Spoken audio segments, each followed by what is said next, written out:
किसी का आशीर्वाद, किसी की कृपा तुम्हें वासनाओं से नहीं बचा सकती। एकमात्र उपासना ही वासना से बचा सकती है। और उपासना तुम करने के लिए जब तैयार होगे तो ये गंदी बातें, गंदे आचरण ये आपको त्यागना होगा। बस यही तुम्हारी गाड़ी फेल हो जाती है। ये हम नहीं त्याग सकते तो फिर तुम्हें कोई बचा भी नहीं सकता। लिख लो, अपने दिमाग में लिख लो, अगर बचना है तो एकमात्र मामे ए प्रपद्यन्ते माया में ताम तरंते। जितना भी समझाओ ये पागलपन छोड़ते ही नहीं।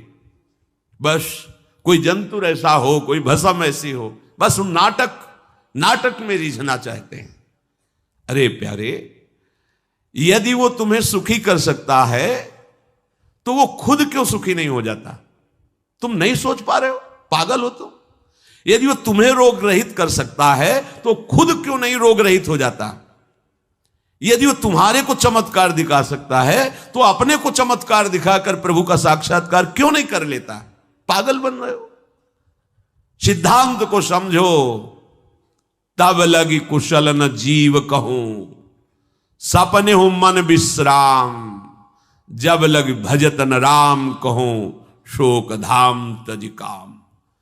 जब तक शोकों का खजाना एक कामनाएं, इन कामनाओं को प्रभु के चरणों में समर्पित करके भजन नहीं करोगे, स्वप्न में भी सुख नहीं मिलेगा।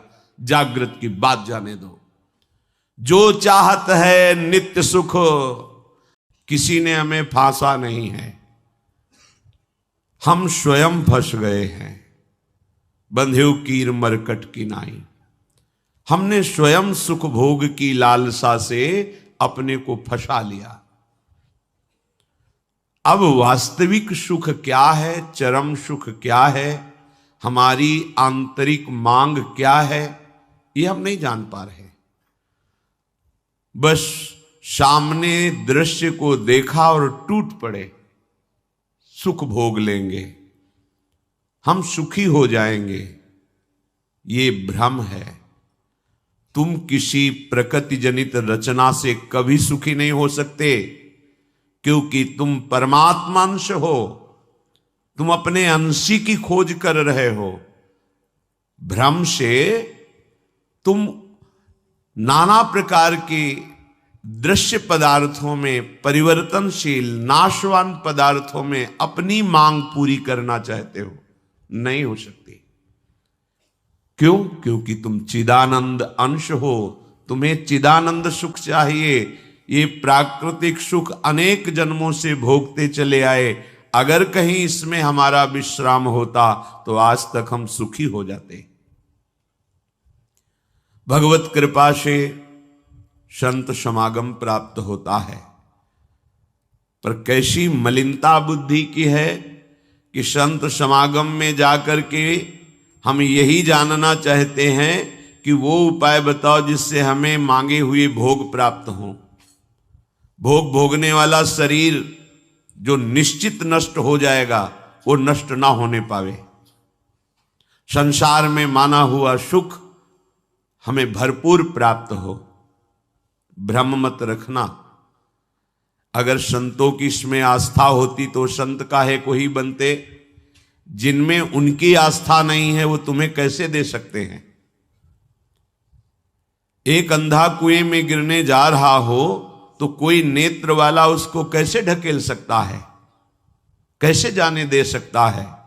ऐसे ही हम ज्ञान नेत्रों से अंधे हैं, इसलिए हम इस भवकूप में नाना प्रकार के सुख की लालसा से कूदने जा रहे हैं या कूद चुके हैं। संतों का समागम बचाने के लिए होता है, फंसाने के लिए नहीं होता। लोग पूछते हैं कि संतों का क्या चमत्कार है, दिखाओ अपना चमत्कार। संतों का वास्तविक जो भगवत प्रेमी महात्मा है, उनका स्वाभाविक चमत्कार प्रकट होता है। उनके दर्शन से, उनके संभाषण से, उनके सानिध्य से। भाग लो, पूरे ब्रह्मांड में जाओ, अगर कहीं सुखी हो जाना तो बताना हमें आके। समझना ही नहीं चाहते। भगवान कृपा करके बोल रहे हैं, औरों की तो बात क्या है, अब समझ लो। श्री भगवान कह रहे हैं, इदम तुते गृहतमम प्रवक्ष्याम्यनसूयवे ज्ञानम विज्ञान सहितम यज्ञात्वा मोक्ष से अशुभात्। हे अर्जुन, ये मैं तुम्हें बहुत गुह्य बात कह रहा हूं। क्या होता है जब हृदय की बात कुछ कहने को आती है तो बार बार कहा जाता है कि आप अन्यथा मत सोचना, सत्य सत्य सत्य कह रहा हूं, ये बात तुम केवल समझ लीजिए। मतलब वो विवश होकर अपने हृदय की बात तुम्हें दे रहे हैं, जो छुपाए रखे जीवन भर वो तुम्हें दे रहे हैं, पर अनाधिकारी होने के कारण वो बात पकड़ नहीं पाते।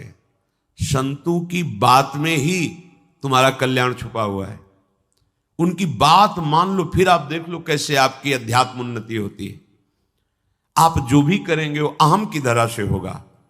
अहम की धरा लोक लोकांतर तक ले जा सकती, लेकिन जीवन मुक्त नहीं कर सकती। जीवन मुक्त होने के लिए अहम का विसर्जन चाहिए। वो होता है गुरु कृपा से, संतों के वचनों से। विश्वास कीजिए, बिना संत वचन गुरु वचन पर चले कोई जीवन मुक्त नहीं हो सकता। अगर जीवन मुक्त नहीं हुआ तो सब किया कराया माटी हो गया। चाहे ब्रह्म लोक जाओ चाहे स्वर्ग लोक जाओ, आना तो यही पड़ेगा लौट के। तो फिर क्या हुआ, एक विशाल स्वप्न सुखद समझ लो, जगे तो फिर वही मृत्युलोके विशंति। भगवान कह रहे मैं बहुत गुह्य बात बता रहा हूं, अत्यंत गोपनीय बात, गोपनीय जो अभी तक छुपाए रखा है हृदय में। ये जो ज्ञान सहित विज्ञानानंद घन का मैं तुम्हें वर्णन करूंगा, ये अनुसूयवे, दोष दृष्टि से जो रहित है वही समझ पाएगा। दोष दृष्टि से रहित, जब भगवान अवतार लेते हैं तो मनुष्य जैसी लीला करते हैं। यही सुख देने के लिए तो अवतरित हुए, अपनी महिमा से घटे हैं, उतरे हैं। अवतार का मतलब विकारों का नाश और भगवत चरणारविंद की प्रीति। विषयी मन का निर्मल हो जाना, भोगों की तरफ आकर्षित चित्त वृत्ति का भगवदाकार हो जाना, यह संतों का चमत्कार है। तुम्हारा कोई रोग ठीक हो जाए, कोई भोग मिल जाए, कोई परिस्थिति सुधर जाए, इसे संतों का चमत्कार मत समझना। ये प्रारब्ध भोग सुख और दुख, पुण्य और पाप से प्रकट होते हैं, इसमें किसी का प्रभाव काम नहीं करेगा। अगर ऐसा होता तो संतों के शरीर में कभी कष्ट ही ना होता। भ्रम में मत फंसो, भ्रम में मत फंसो कि कोई संत तुम्हारे शरीर को अजर अमर बना देगा, तुम्हें भोगों की बाहुल्यता मिल जाएगी। व्यर्थ में भाग दौड़ बंद करो। हां, वास्तविक तुम यदि महासुख को चाहते हो और मृत्यु के भय से बचना चाहते हो तो एकमात्र रास्ता है, प्रभु श्री हरि के चरणों का आश्रय ले लो। हरि स्मृति सर्व विपद विमोक्षणम, भगवान का भजन, भगवान की स्मृति निश्चित तुम्हें समस्त दुखों से बचा लेगी। भगवान की शरणागति, समुझ जे आए शरण ते डरत ना काल डर। मृत्यु क्या चीज है, पर प्रभु के नाम जपने में रुचि नहीं, प्रभु की चरण दासता में भावना नहीं, तो तुम सोचते हो कुछ चंद रुपए और कुछ फल पुष्प आदि दे करके हम रोग रहित तो हो जाएं, शोक रहित तो हो जाएं। भूल मत करना। अगर शोक रहित होना है, रोग रहित होना है, तो एकमात्र उपाय है कृष्णाय वासुदेवाय हरे परमात्मने प्रणत क्लेश नाशाय गोविंदाय नमो नमः। गोविंद को नमस्कार करो और जिह्वा से पुकारो कृष्ण कृष्ण गोविंद गोविंद, राधा राधा राधा। निश्चित जन्म जन्म के अशुभ नष्ट हो जाएंगे, आप स्वयं परम सुखी हो जाएंगे, शरीर राग नष्ट हो जाएगा, ऐसा अद्भुत सुख मिलेगा, कृतकृत्य हो जाओगे। पर अब इस मार्ग में चलने के लिए जब कदम रखोगे तो असत वृत्तियों का त्याग करना होगा। यही सब फेल हो जाते हैं। वो ऐसा शॉर्टकट ढूंढते हैं कि कुछ हम कमाए हुए पापाचरण से चंद रुपए आपको दे दें, आप हमें संभाल लेना, भूल मत करना, कभी ऐसा नहीं। और मन को विश्राम, यही सब चाहते हैं, दुख का मुंह न देखना पड़े, मन हमारा प्रसन्न रहे, शांत रहे, कोई कामना हमें जलाए ना। हां, है मार्ग, हित ध्रुव हित सो भजत रहो, पल पल श्यामा श्याम श्यामा श्याम श्यामा श्याम। अब ये करना नहीं तुम्हें, भजन करना नहीं, पवित्रता से रहना नहीं, आचरण सुधारने नहीं, मनमानी आचरण करना है, तो भगवान तुम्हारे हृदय में भी बैठे, कुछ नहीं कर पा रहे।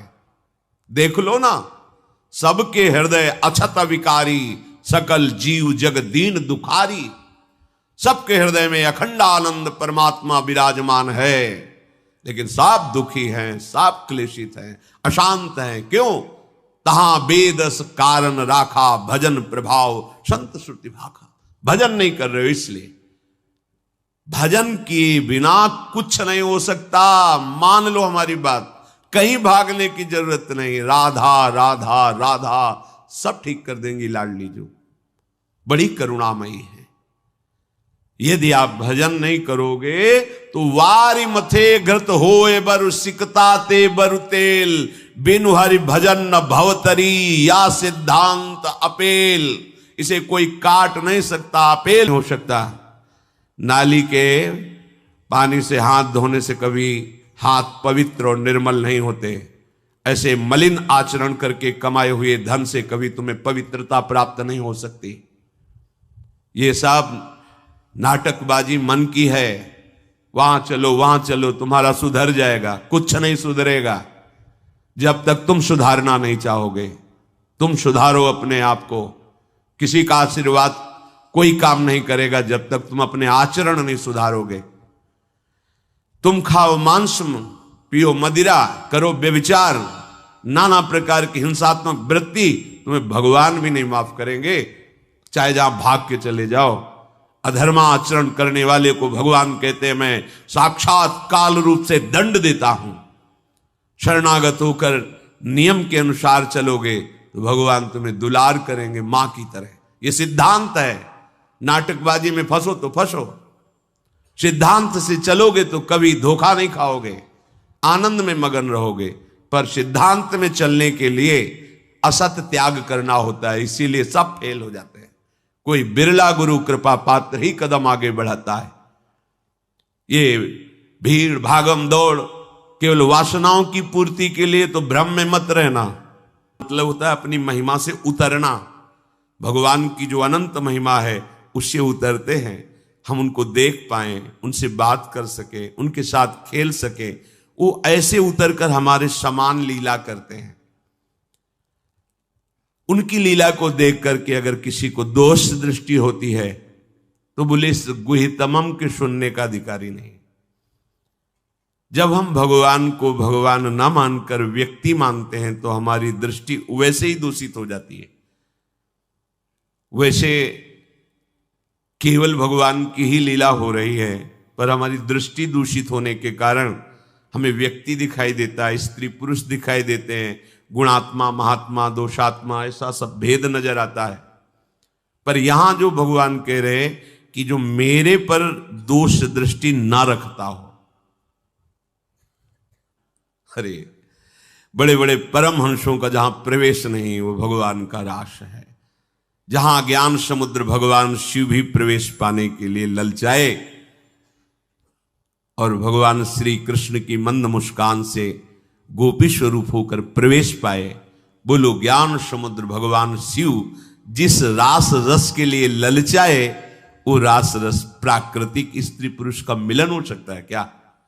पर अनाधिकारी के तो क्या उपहास, ऐसा क्या? तो इसलिए भगवान यह कह रहे हैं कि जो अनुसूयवे प्रवक्ष्याम अनुसूयवे, जो मेरे से दोष दृष्टि नहीं रखता। अब आप केवल मेरे ही आज्ञा का पालन करेंगे, मैं जैसा कहूंगा उससे एक कदम पीछे नहीं हटेंगे। हो भाग्य, कितनी कृपा कि मुझे समस्त प्रपंच से समेटकर एक मार्ग में लगा रहे। सिद्धांत है विनिश्चितम बदामि तेन अन्यथा वचांस में हरिम भजन्ति ये नरा भवसागर तरन्ति ते। पानी को मथ करके बड़ा चमत्कार कर लो, घी निकाल लो, हो सकता है। बालू को पेर करके तेल निकाल सकते हो सकता है। असंभव को तुम ये संभव कर सकते हो, पर भजन के बिना तुम दुख से निवृत्त नहीं हो सकते। गोस्वामी जी का ये अटल विश्वास, महापुरुषों का अटल विश्वास, शास्त्र का अटल आदेश, बिना भजन किए तुम्हारे अशुभ कर्म नष्ट नहीं होंगे और अशुभ कर्म नष्ट हुए बिना तुम सुखी नहीं हो सकते। सिद्धांत से चलोगे तो सुखी हो जाओगे, नहीं भटकते घूमोगे, पूरा जीवन नास्तिकता और अश्रद्धा में उतर जाएगा। सिद्धांत से चलोगे तो कृतकृत्यता का अनुभव होने लगेगा और नाच नाच कर कहोगे वाह, संत समागम का क्या फल होता है, ये मैं पा गया। पायो जी पायो, मैंने राम रतन धन पायो। मारा घूम रहा है जीव, कोई औषधि मिल जाए, कोई भस्म मिल जाए, कोई जंतुर बांध दे, कोई आशीर्वाद दे दे, अरे पागल हो। तुम्हारे कर्म ही तुम्हें दंड देंगे, तुम्हारे कर्म ही तुम्हें सुखी करेंगे। हां, हम कैसे अपने कर्मों को सुधारें, यह है संत समागम। आप अपने द्वारा अपना उद्धार कीजिए, कोई तुम्हारा उद्धार नहीं कर सकता। उद्धार की युक्तियां, उद्धार का मार्ग, उद्धार के सिद्धांत और सहयोग ये संतों से प्राप्त होता है। आशीर्वाद से उद्धार नहीं होता, आशीर्वाद से सुख दुख की निवृत्ति नहीं होती, वो ज्ञान से होती है। उसके लिए आपको भजन करना पड़ेगा, सत्य आचरण में चलना होगा, दुख को सहना होगा, सुख को दबाना होगा, उसमें अभिमान करके फूलना नहीं होगा। तब आप उस महासुख में पहुंचोगे जिसे चरम अवस्था का सुख कहते हैं। संत समागम दुर्लभ इसी बात के लिए है। इसका मतलब ये नहीं छू छा करके तुम्हारे दुखों का नाश हो जाएगा, है ना। गुरुजनों की बात किसी से प्रमाणित करने की आवश्यकता नहीं होती। आपको गुरुजी ने क्या कहा, क्यों आप कौन हो, हमारे बाबा गुरु हो क्या, क्यों हम आपको बताएं।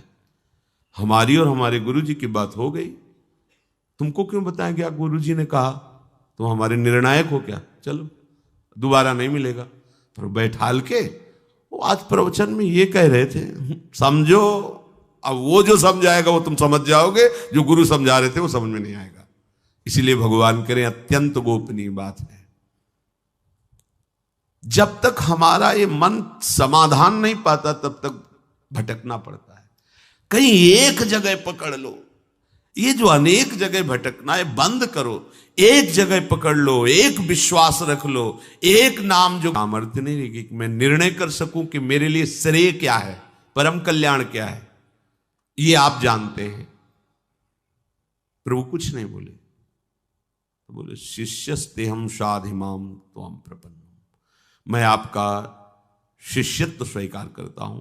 हे जगत गुरु श्री कृष्ण उत्तरे साष्टांग दंडवत हुए और कहा मैं आपका शिष्य हूं और ऐसा शिष्य हूं जो पूरा समर्पण किए, प्रपन्नम, मन वचन कर्म से आपको समर्पित हो। तब गीता जी का प्रादुर्भाव भगवान के श्रीमुख से हुआ। जो प्रिय जन होते हैं, समर्पित जन होते हैं, उनको हृदय की बात बताई जाती है, क्योंकि वो उसमें दोष दृष्टि नहीं करेंगे। अगर प्रियता और समर्पण नहीं है, देखो ना, कह रहे मेरे को प्रणाम करो, मेरे को ही पूजा दो, मेरी आज्ञा में रहो, मेरे मन वाले बनो। हे अर्जुन, तुम उस परमात्मा को ऐसा समझो कि उस सारे जगत को जैसे बर्फ में जल ही जल है ऐसे व्याप्त करके विराजमान उस परमात्मा को, उसी के आगे ये बोल रहे हैं। देखो अब हम गुह्यतम बात कर रहे हैं, उस परमात्मा को नहीं, मुझ श्री कृष्ण को। मेरे में मन लगा, मेरे को प्रणाम कर, मेरे को नमस्कार। ये महापुरुष जन रास्ता देते हैं। अब तुम्हारी कहां श्रद्धा टिकती, वो ये देखते हैं तुम्हारे लिए कोई आश्रय है, अभी तुम्हारी खोज अभी पूर्ण हुई कि अभी खोज बकाया है। खोज हो तो खोज लो, नहीं तो वहीं पकड़ के बैठ जाए कि अब बने तो रघुबर ते बने, बिगड़े तो भरपूर। अब बनेगी तो आपसे बनेगी, बिगड़ेगी तो आपसे बिगड़ेगी। अब हमारा कोई आश्रय नहीं।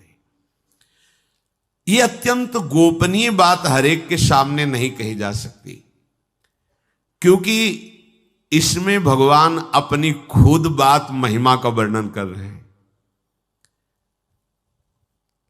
अब जैसे कोई बहुत हार थक के, अब क्या करें, तो अब मान लो बात हमारी आंखों के सामने रहो, जो जूठन मिले खाओ, जैसा कहें वैसे करो।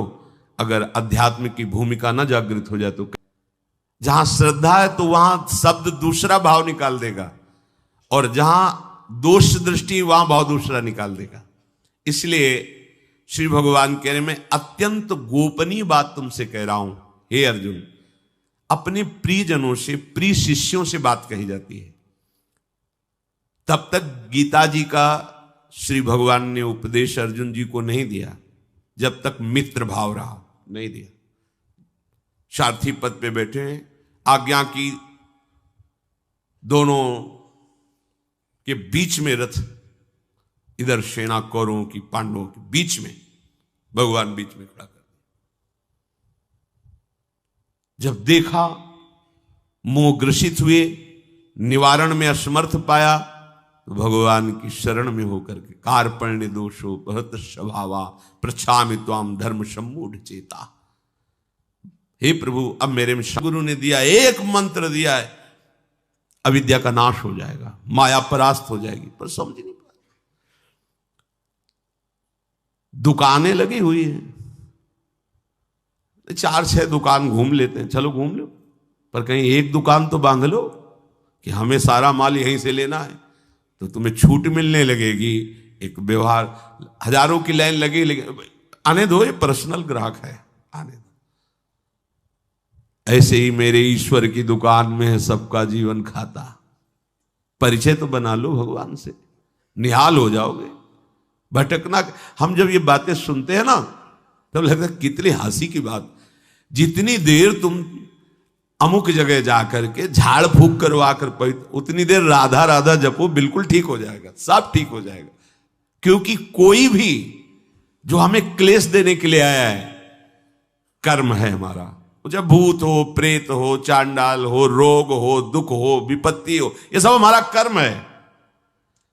और उस अशुभ कर्म का नाश करने के लिए भगवान नाम जय घोष कर रहा है।